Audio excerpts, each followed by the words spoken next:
Camino de Santiago on the cheap. I've watched a lot of videos about the Camino, from religious ones to what to pack, how much weight to carry. People pack too much weight, the shoes they use, tips for soap, and all that. And those are all great videos, and I've learned a lot from them. Okay, so what I'm going to talk about real quick is a tradesman doing the Camino on the cheap, saying that you can do this, have the confidence to do it, make a plan, follow through with the plan, and it's not overwhelming. Okay, I would highly recommend anyone do it. So I bought a ticket from Seattle. I went to a Cheapo Air, one of those type sites, Hipmunk. There's a whole bunch of them. I mean, you get into one, believe me, it'll rabbit hole you into 10 more, right?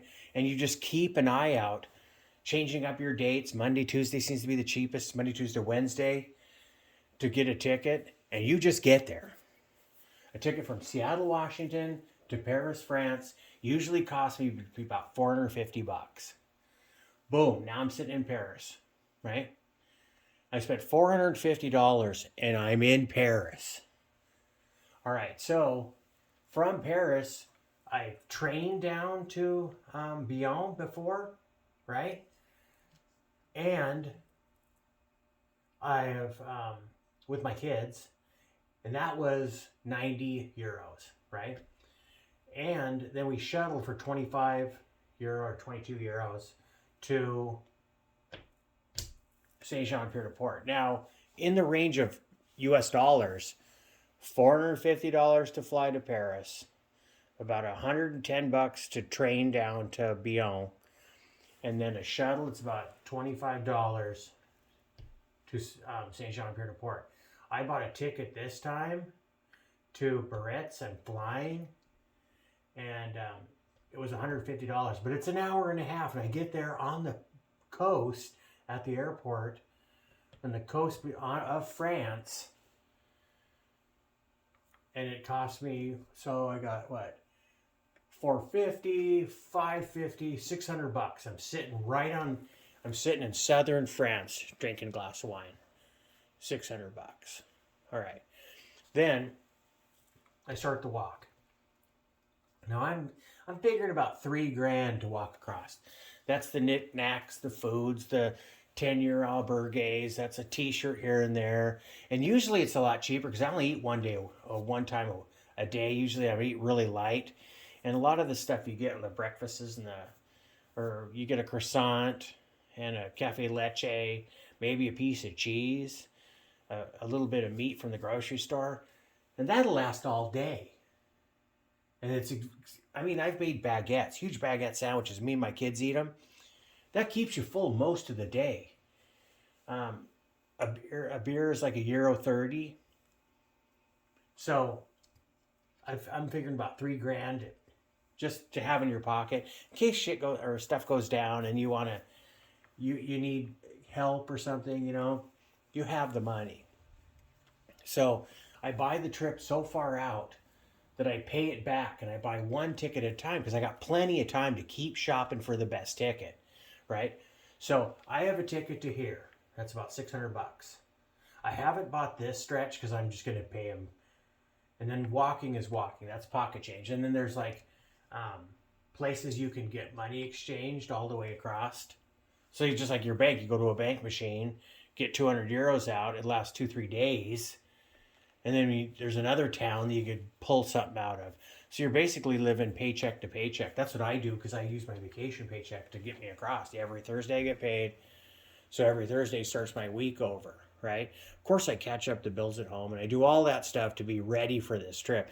So it is kind of a double expense. Make sure I don't have car payments and stuff, but if I did, I'd pay those up too to cover me for 1 month. So any bill expense I have for 1 month, rent, whatever it is, I would pay that off and pay that ahead. So this month is a month I don't have to worry about sending money around, right? About $3,000 to bring in there, and then I got to get either a train to Madrid or a bus. Now this is like a 7-hour trip right there, and that's going to be about 100, maybe 100 euros, 120 bucks, boom, boom. And then I'm flying out from here to Iceland. I bought that ticket. It was about 420 bucks. I usually can get from Madrid to the United States for about 500, but I didn't want to sweat it. I want to go directly to Iceland. I don't want to end up in London for a 17-hour layover, because I've already got a layover, I think, on the way there to the Czech Republic. It's only a 4-hour layover, but I figure I'd look around, hit a bar, come back to the airport. That's on the way there. So I haven't bought this ticket for this train ride, the $100, and I haven't bought Iceland to the United States. And since I'm buying it, it's more expensive. But in that expense, I'm going direct flight, boom, direct flight, boom. On the way there, I don't really care, but I want to go directly to Iceland. I want to go directly to the United States. It's 450 bucks. So I'm about 800 bucks to get from Madrid back home. But I could shop and save. What I'm choosing to do is just... I thought my son was home. So what I'm choosing to do is break it up in smaller increments and pay back those expenses before the trip. I don't want no big bill that's going to haunt me for 5 years. I want this to be done when I'm back. And so that's kind of how I run. And that's how anyone can do this, all right? You do it by just shopping out tickets. Make sure you have your AM, PMs right, your layover times. Try to get it as close to, I'd say, give yourself 2-3 hours to exchange flights in case the plane is late or delayed or something like that, so it doesn't domino on you. But these are basic single flights. It'd be if it did, it would be an easy just to buy another ticket, because, like I say, you buy these reduced tickets and they're nothing. So once I get to almost, I may skip this center section and just walk to Burgos, because I really want to go. I want to experience past Leon, this area right here, up to Serra. And then you get, I mean, it's just a consequence. But I've had people that start their Camino here, and they're all like in this Indian sitting stance going, oh, I feel the vibe. I feel the vibe. Well, how many days you been on the Camino? This is pretty spiritual for you. Yeah, I just started here. And you'll start to build this, well, you know, we did more thing, but let that go. I mean, it's petty. But you find a lot of those people are really hurt. This is only 110K to get that diploma, which I'm not even going to go for. I want to go down to Sanitarium. Sanitarium, and or I don't even know how to pronounce it, to be honest with you. Sanitarium. Because I have a friend down there. He's a tattoo artist and an artist, really just does beautiful paintings. I want to get a tattoo from him. And then I'm probably going to jump to Fatima, and then I'm going to go all the way up to Porto, and then walk that Camino out to the ocean. So I'm going to break it up so I can do some things I want to do. And it's nice that this trip is so easy, and it's so easy for the working man. I really think that it's something that's easily planned. It's just like any other vacation. You just have to do it one ticket at a time. Once you buy your first ticket, say the ticket I bought to France, that locked you in. That was locked in at that point. So that's kind of step one. Figure about, I don't know, $4,000, right? $4,000. I mean, I do it every 4 years, so you just have to save and be have a little bit of discipline with your money. So that's that section. I hope that you gain some value from this. I'll tell you, it's not that big of a deal. The tips and tutorials and all this stuff you get, that's a lot of information to put in. But the walk is pretty simple. It's like you walking from your house to someplace in your town. I mean, that's basically what you're doing. And you're stopping along the way and getting food and little snacks to give you some energy for the walk. But the scenery is beautiful. Bring sunglasses. I'm going to bring an umbrella because I definitely wanted the sunshade. I'm going in the height of summer. When I did it down here with my kids, we were just, at first, the very first part from Lisbon, that was a hard trip. It's like being in a desert stuck, and I'm not going to be without water. I'm not going to be in that kind of sun. And an umbrella will take the temperature down by like 15 degrees. So it's umbrella. Even if people laugh, I don't care. Plus, I got my floppy hat. That's the kind of step one. So step two is my pack. All right, so in my pack, I figure I have one set of clothes in the pack, one set of clothes on my back, sun hat, sunglasses, my GoPro. I'll bring my phone. I bring my passport, which I put on a heavy cord around my neck so it sits right on my chest.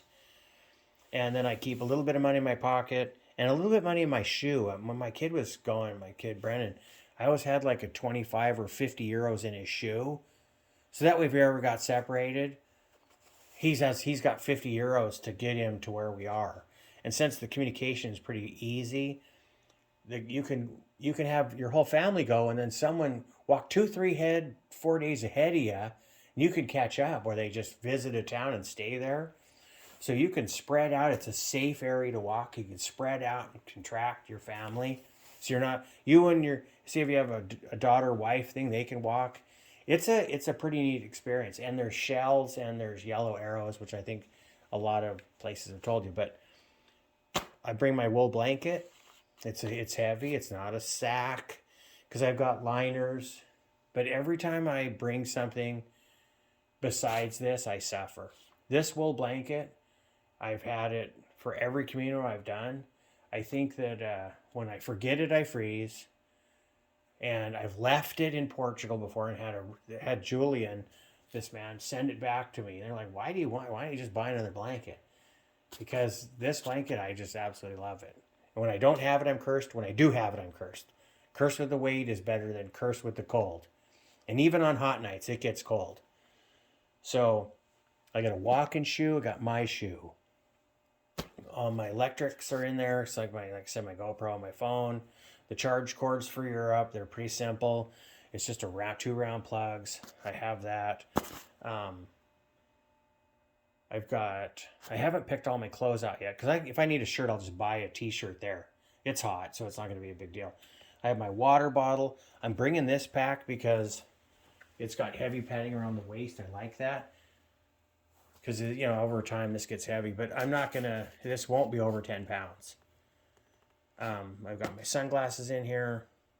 And basically that's pretty much the spell out of, you can watch packing videos and you see 100,000 things. You don't need all that stuff. You just need 2 sets of clothes. Secondary set of shoes, a hat, sunglasses, your camera, your phone. 2 sets of clothes is basically a long pair. And I wear a thermal and an umbrella because if it rains, I get wet, right? If I have this umbrella, I won't get wet. But I'm happy in the rain. In the summertime rain, it's not like miserable. Plus, you can go in some place while the rain in and have a glass of wine or something. I still have to figure out how to put this on. But that's kind of phase 2. You just get a backpack ready. Watch 10,000 videos like I did. Discover what you think. You can send stuff forward, which is nice. You can get a taxi for like 5 to 7 euros. So your backpack is waiting for you in the next town you're going to walk up to, say 15 kilometers away. Bring a water bottle and a day pack and walk, and then your backpack's waiting for you where you're going. So if you need a rest day, you could do that, which is really nice, right? Or you could put some of the stuff in a post office, put it in a box, send it to Santiago and pick it up when you get to Santiago. But I will warn you, there's 2 postal service, and each country has their own. It's not like the United States Post Office could send to Europe and go through all these countries to get there. If you send through one place, make sure that you follow up to the end of that one place, because they don't communicate with each other. One place will not send it to the pickup spot in Santiago if it's the other mail system. So know where you're sending it. Ask a lot of questions. If you have to use your phone as a translator. You need to know baño. You need to know cafe leche. And the rest I would just kind of body signal, right? So that's like part 2, packing my pack. Like I said, you could pack your pack any way you want. You can watch 10,000 videos about that. Wasn't about this. This is about doing it on the cheap for the common man. So the next thing, All right. Now I am kind of a big nut on maps. I have a lot of maps in my house. The stamps. So here's some. I had this laminated. This is a copy of my actual, right? Shows a map, the places I've stayed, the route underneath, and there's a lot of neat looking stamps here. Some of my favorites. You know, I cathedral stamps are always nice, you know, but there are ones that I've gone to, like that one right there. I really enjoyed. This was a 5-mile excursion. Each one of these stamps you're going to get memories of, and there's been some where I've had to beg a priest or a preacher to get it to me, which, you know, is okay. They run those towns. Basically, I take 2 stamp books, one for the albergues and the hostels I stay in, one for just the churches. And I go out of my way to talk to the father himself to get the stamp. I don't want a stamp on the chain. I don't want the stamp lady in the booth giving me a stamp. I don't care about the diploma at the end at this point in Santiago de Compostela. I don't care about that. I care about the stamps themselves. So the hunt for the stamp for me to get obscure one-of-a-kinds to the preacher or the priest himself or the nuns. That one right there was that stamp up there I was just showing you. That's a nun stamp from some remote place. And some woman said, that's a stamp on the chain. You can't get a stamp there. There's no church there. There's nobody open. And I'm like, well, wait, there's a date on this that the nun, I had to beg her. I had actually went around and I found someone working on in the yard, a crew that was doing the lawn and stuff. And I said, where do I get an actual, where is the father of the town? He goes, this is a nun's convent. So it would be from a nun you'd get it. So I went and asked her, and when she seen the look on my face, how happy I was to see it, she kind of melted. It was I mean, each stamp is going to be a really cool experience for you. So bring 2 stamp books, one for the albergues and the hostels, one for just the churches, because you could show them both and you could get in. You have to have those to get into some of the albergues and stuff, because they're wanting pilgrims that have walked this pilgrimage to get the cheaper rates. So make sure you don't lose those. That's kind of part 3, the stamps for me. And that's, I hope, helps you guys. My point is that I want to do something different. I wanted to do it from a working man's point of view, how you could do this on the cheap. It is for everyone. It's great to do it with a family member, but it's also fantastic. And I think I'm going to be doing it alone this time. Well, and I wish you a great Camino, buen Camino, God bless. Hope to see you on the road.